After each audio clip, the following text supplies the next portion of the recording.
बारिपदा पौर परिषद पक्षरु सहर रे उठा दोकानी मानकु उच्छेद कार्यक्रम जोरसोर आरंभ करा जायछि।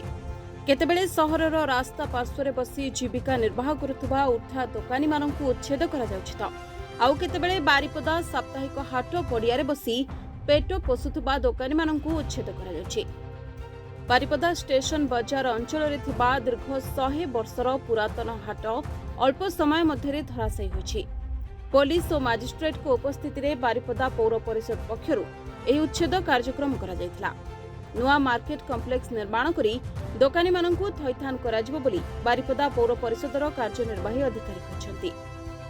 मात्र एही हाट उपरे निर्भर करी परिवार भरण पोषण करुथबा छोट छोट व्यवसायी माने बेसहारा होई पड़छन्ती।